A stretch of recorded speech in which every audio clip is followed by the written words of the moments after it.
Spectacular images here as the Volvo Ocean Race fleet charges northwards up the east coast of Australia. If you thought that the Sydney-Hobart race was one of the toughest ocean races in the world, these guys have just done the equivalent backwards, and that is just the beginning. 5,600 miles all the way to Hong Kong, plenty of water in this race, and these guys are going to have to work pretty hard if they want to keep their eyes dry on their way to Hong Kong. Here we are. Incredibly challenging conditions out there. However, a little bit softer from the last leg. However, plenty of action to come. We're going to be talking with Sun Hung Kai Scallywag, Team Mafre, who is a little bit buried in the fleet at the moment, and also at the end of the show, we're going to be talking with Rick Tomlinson. He's that chappie over there. Often you ask what the story is with the people that are working here behind me. We're going to sort of pull back the curtain a little bit and talk with Rick Tomlinson, who is the official photographer for the 2001-2 edition and the 08-09 edition of the race. So incredible perspective here, lots of talent inside this office. However, let's have a look at the virtual eye and see where the boats are now. Zooming in on the fleet, we're approaching the heads of Sydney, and we've got Dongfeng Race Team in the lead. They're the boat that would push the furthest out to the east-hand side offshore. And you can see that the bold gamble there on the left-hand side of your screen from Mafre and 11th hour, Vestas 11th Hour Racing doesn't seem to have worked. They're sort of in tricky territory, unknown territory, back in 5th place at the moment. However, it's great to see Axel Nobel back in the top of the race after having struggled with technical difficulties so much last time round. At the back of the fleet, however, we have Sun Hung Kai Scallywag, 3 new crew on board, plenty of new energy and new ideas on board that boat. Recently, I had a chat with Luke Parkinson, watch leader, as he was driving the boat northwards up his home country. So at the moment, this is it's almost like the kids' watch for us. We've got Anamika Bess on the pedestal with Alex Goff.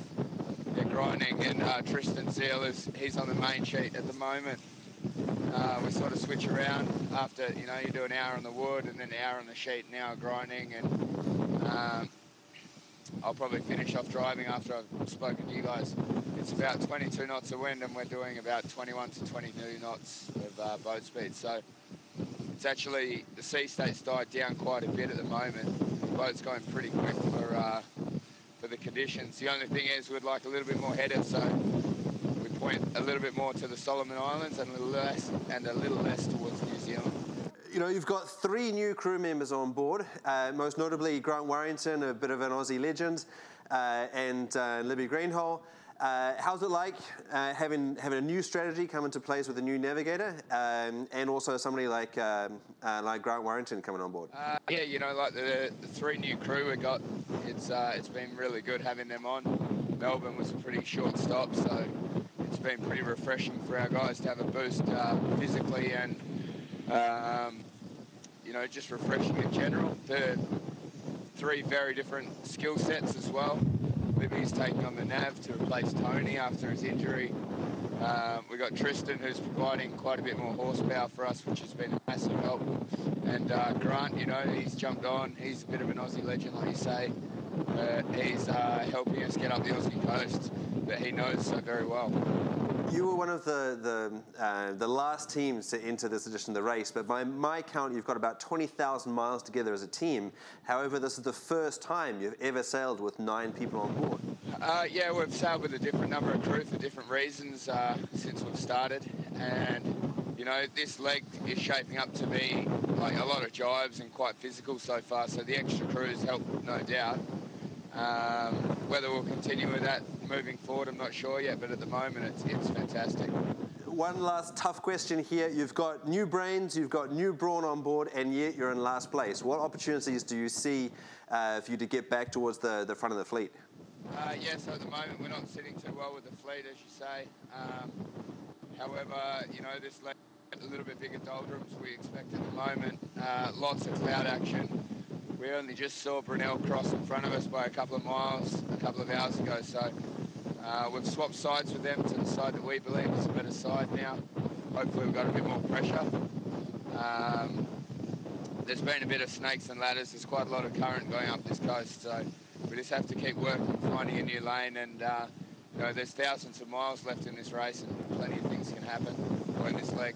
You may have seen that we're a little bit late today, and the reason for that is that Mafre is the star of the show. They're having a huge shindig at their primary offices in Madrid, and they've completely tied up the production room here in Volvo Ocean Race HQ in Alicante. However, on the water, well, they're not in the chocolates at the moment like they used to be. They're down in 5th place, and they're working so hard that there was nobody on board who was willing to pick up a microphone and have a chat with me when we called into the boat. So instead, I had a chat with their OBR, Hugo, who gave me a little bit of a perspective, or his perspective, on life on board the boat. Now, Hugo, your boat with Vestas 11th Hour Racing did a big option in by the coast. It doesn't seem to have worked. You're now a long way behind. By my count, you're in 5th place. What is life like on board? How are people feeling? And how hard are you working to get back towards the front of the top of the race? Well, I think they are not completely happy, but of course they are fighting to come back to the battle and just trying to find some options to get closer and stay there. Have you been able to talk with Juan Villa a little bit about what boats you can see on the horizon or on AIS? That it looks like you've got a couple of boats close to you. Yeah, well, what we could see this afternoon was Vestas, just 3 miles in front of us. So we jibe, and then suddenly they jibe in front of us, and then around 10-15 miles, very small, I think we saw Turn the Tide. Are people worried or concerned, or is there the fight in the eyes of the crew at the moment? Not at all. There is not too much worries. It's a long leg, and we have just been 2 days at sea. And I think they think there is a still option there with the doldrums. So no, nothing intense. They just pushing hard to do what they know how to do. Now you're the OBR. You're not actually participating in sailing the boat itself.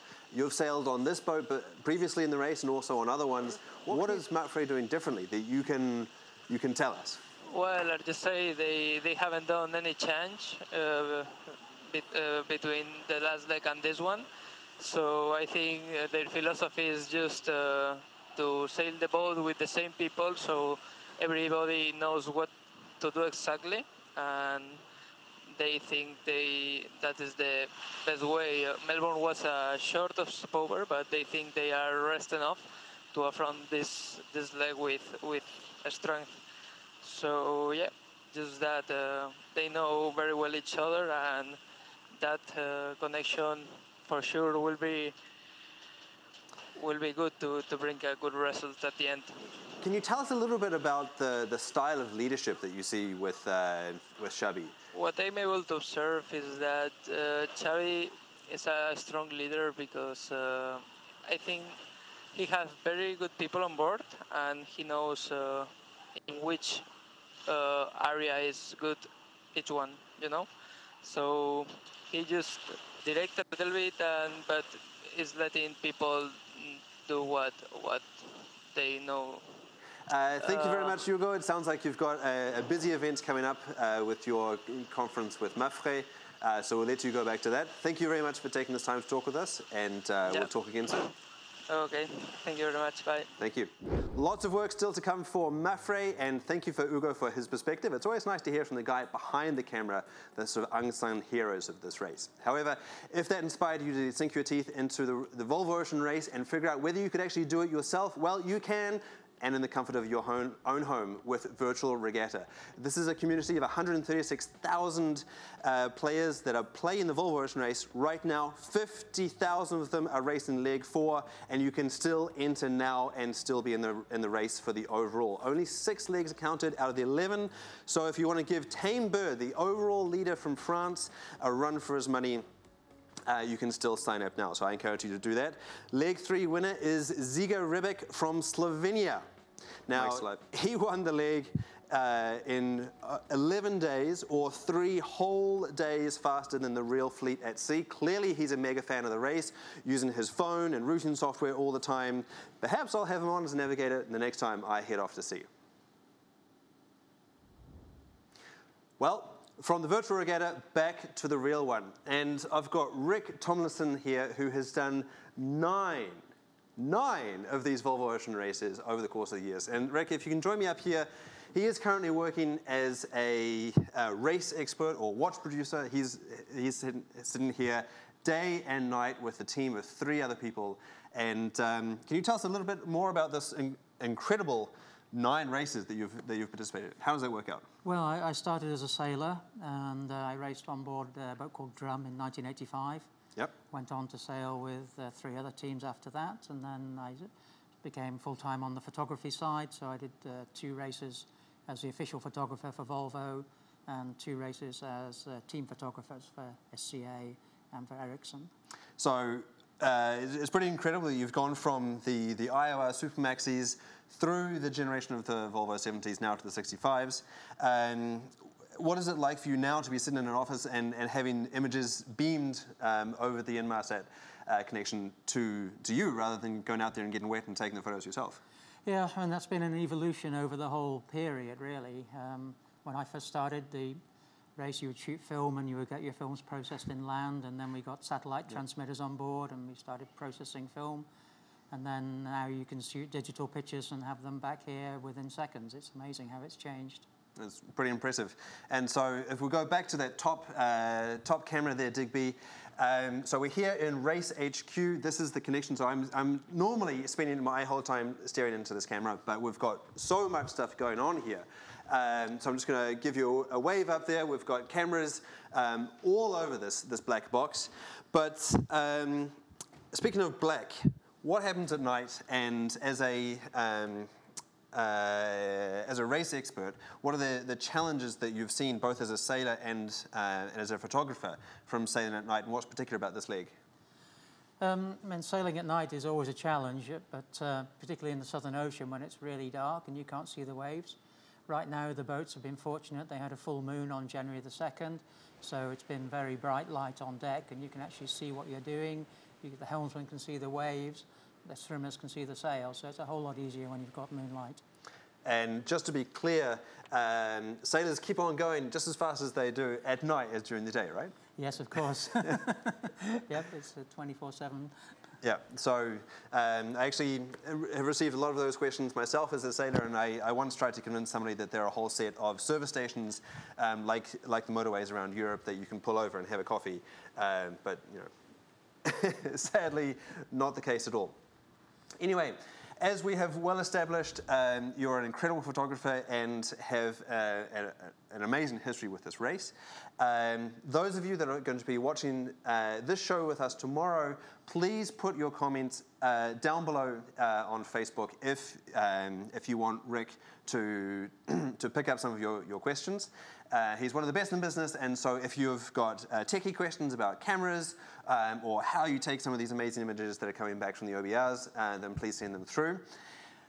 Speaking of favorite, our producer Digby Fox has put together a quick selection of 3 top video clips, that sort of tickled his fancy. So we're going to start off with number 3. We've got Abby Ehler on Team Brunel, and so dedicated to her task that she's doing an interview while grinding the sails.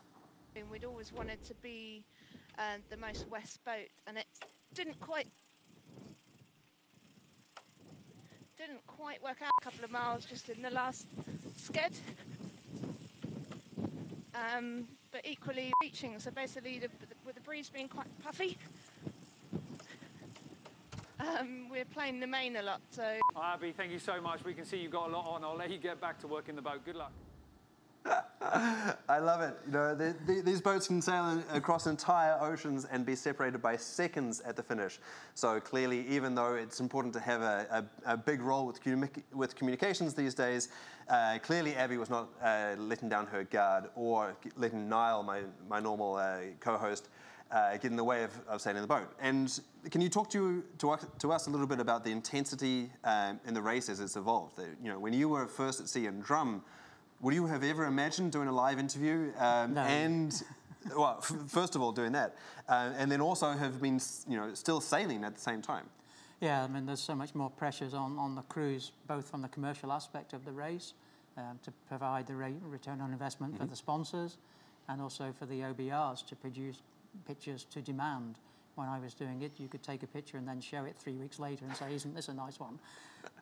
It's really changed. Things have changed a little bit. And speaking of pressure, Pascal Bidigori had a lot on his shoulders in leg 2. 89 miles.